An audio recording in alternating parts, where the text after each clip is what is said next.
I'm Julie Marion, owner-broker of Huddle Real Estate, and this video is about how to get your home sold when you're a for sale by owner. I know it's unusual for a real estate broker to offer you some tips. Nonetheless, I thought I would provide this information and I hope you find it useful. So let's get started.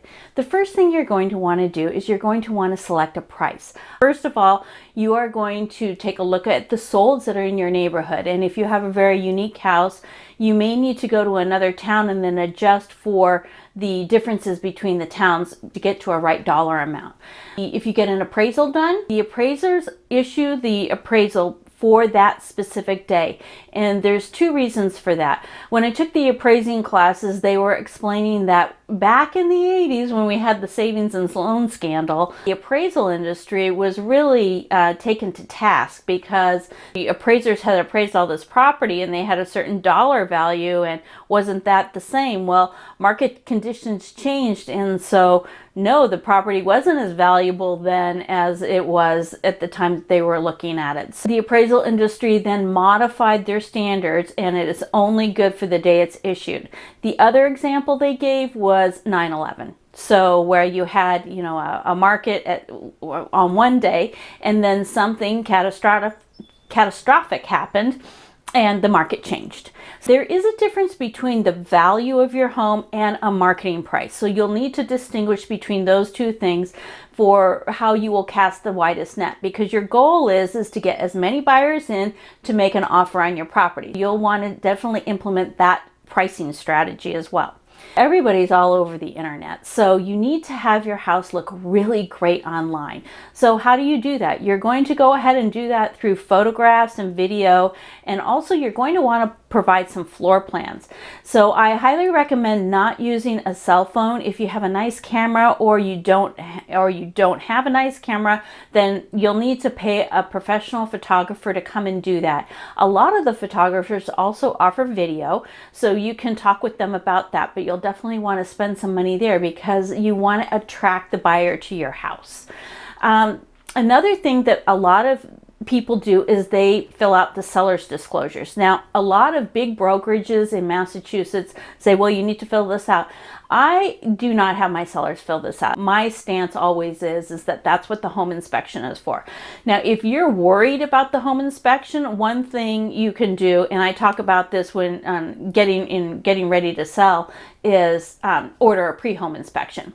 But let's just focus on what you need to do to get the house sold. So the other thing that you'll be taking on is the marketing. That is a big component of why people hire a real estate agent, is to provide seamless and fabulous marketing. You're going to want to put a sign up. You want to send out postcards. You need to have a digital marketing platform, and you can do that through social media is one way, but you also probably need to spend some money on just digital marketing, where it's not just for your social network, because the people that are on your Facebook and your social media accounts, if this is several years down the road and Facebook's obsolete, it's just going to your social network. And what you want to do is you want to appeal to someone that is wanting to buy the house, which is probably someone who is much younger or at a different stage of life. So it may not be in the same circles of your social network. And you may want to consider good old print ads. If you live in a town where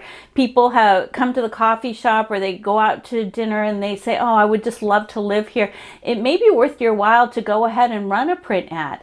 So you'll have to weigh all those things and decide what you think are the best marketing strategies to market the house properly. All I can tell you is you want to cast a huge net so that you get as many offers as you can and you get the highest price. Because what happens is when you have a lot of buyers competing for your house, then the buyers tend to either offer over asking or they offer close to it, so you'll get the strongest offer. Now, in terms of what will happen once the house is on the market, you're casting that net and all of a sudden your phone's gonna ring. Answer it. That is my best advice. Answer your phone, be nice, be accommodating. People are calling because they're interested in the product you're selling, so you want to just welcome them with open arms, as you're going to be getting calls from real estate agents that are working with buyers and real estate agents that are looking to list your home. Now, sometimes there's sort of a gray area because a lot of us have buyers, but we don't know what the house is about. So we need to come and look at the house to see if it matches one of our buyers. All I can tell you is it's worth your while to work with the buyer agents because they do have buyers and they are constantly reaching out and talking with their buyers. You never know who's going to bring the offer. So some of the buyers that might be coming through the door, you'll have to decide if you're going to have an open house or how you're going to allow people to come into your home. If you do not have a buyer agent there, then you will have to be there because you do not want any buyers unsupervised walking through your house. And the distinction is that a buyer agent has a bond and they're licensed and they're covered by all kinds of insurance. If you just have buyers coming through, you don't want to be putting a lockbox on the house and letting any buyer walk through your house. I mean, you don't know who these people are. They could wipe you out. So that's the other thing. So you want to control that. Now, the type of buyer that will be coming through, a lot of times, the for sale by owner buyers are a big category is investors. So if you have a house that isn't completely updated, that's fine. Every house sells. It's just at what price.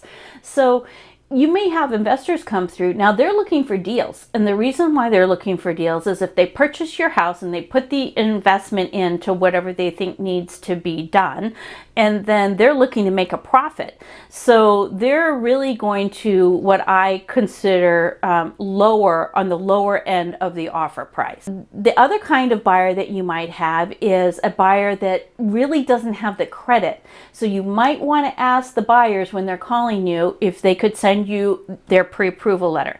Not a pre-qualification letter, although one of the big, huge corporations, they only issue pre-qualification letters. That is their pre-approval letter. So if you want to know about that, you can just give me a call. Pre-approval letter is very important. So if your house is $450 and the pre-approval letter is for $350, you need to ask them, where's the other $100,000 going to come from? And if they say, oh, it's going to be a gift, or, you know, we're going to make it up in cash, or we're going to get a better letter, or whatever they say to you. If they say that they're going to make it up in cash, I typically want to see the proof of funds letter or a bank statement. So I would ask for those things before you spend your time cleaning up the house and getting ready for them to come through, because it's a lot of work. Another type of buyer is one that might want to lease to own and then purchase in a year or so. So you'll have to decide if that meets your financial objectives. You then won't be selling your house. You're going to become a landlord. For the showings, you need to be present at all the showings, and you really need to make sure that you've locked up all your valuables, because you don't want anything to be stolen. The other thing is you really want to have someone else present at the showing with you. Real estate agents, unfortunately, are attacked and killed every year, so you want to keep yourself safe. A couple of other things that I like to do is I like to have my sellers put together a home notebook, and this can take a variety of different shapes. It depends on the house. I mean, everything is really customized. So if you've lived in the house for a long time, you've done a lot of improvements, then list out those improvements and show how much it costs or what the dollar value is. They probably won't really look at the dollar value, but if you have your receipts, just show them that you're so organized that you have them. You'll want to get your furnace service, because that's something that people want to know. Every buyer wants to know how old the roof is. Buyers want to know the utilities. So I would provide the gas and the oil and the electricity. Also, if you're on a septic or a sewer, you need to have your Title V. So I would have the Title V report there as well. All of these things, if you put it in a nice home notebook, it really makes it look just very well cared for, and that you're organized and that you're there willing and ready to answer any questions that the buyers may have. I hope this has been helpful. If you have any questions, please reach out to me. I'm always here to help.